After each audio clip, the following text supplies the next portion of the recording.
Et cet autre incident impliquant des agents de police remet la question des caméras corporelles au goût du jour au Manitoba.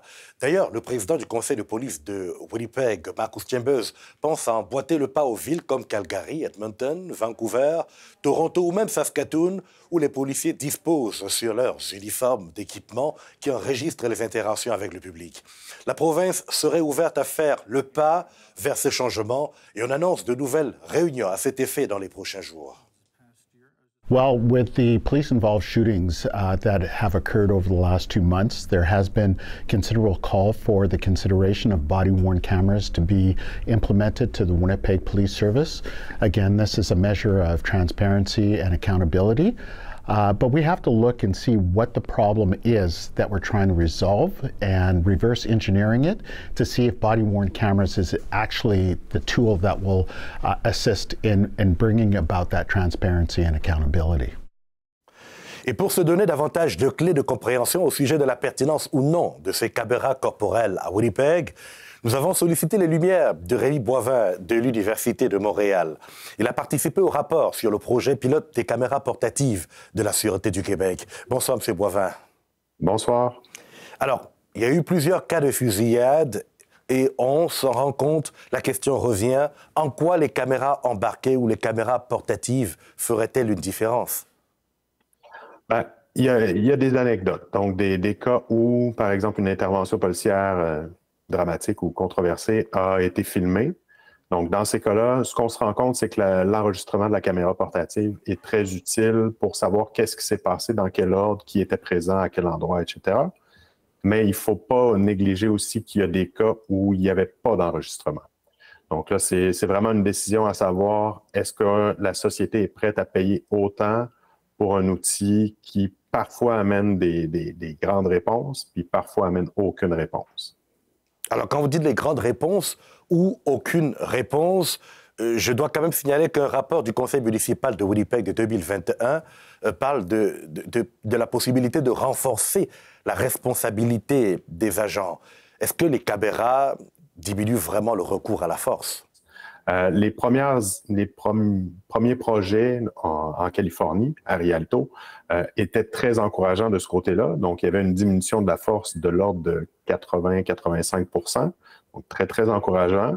Ce qui a diminué, c'est l'emploi de la force qui était injustifié. Donc, ce qui n'a pas diminué, c'est l'emploi de la force justifié. C'est un petit peu l'enjeu ici. Donc, ce qui est généralement utilisé, c'est de la force raisonnable dans des circonstances adéquates.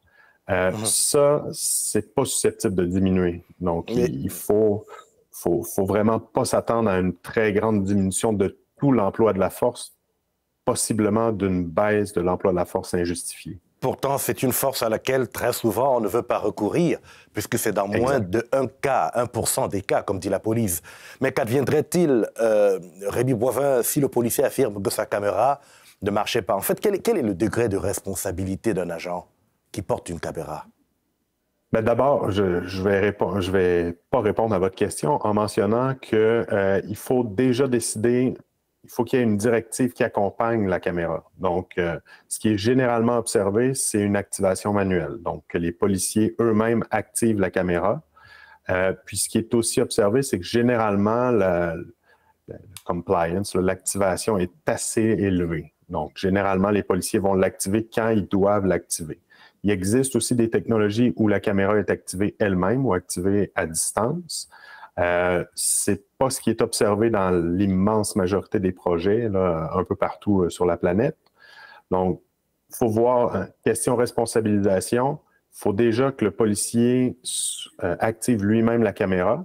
Il faut se rappeler aussi qu'une situation où il y a emploi de la force, c'est généralement des situations à très haut risque ou à stress très élevé, ce qui fait que la priorité numéro 1, c'est probablement pas l'activation de la caméra.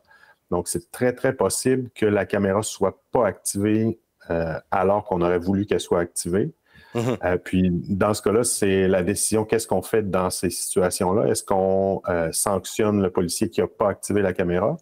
Est-ce qu'on lui donne un avertissement, un simple avertissement? Donc, c'est toutes des questions qu'il faut régler avant le déploiement des caméras.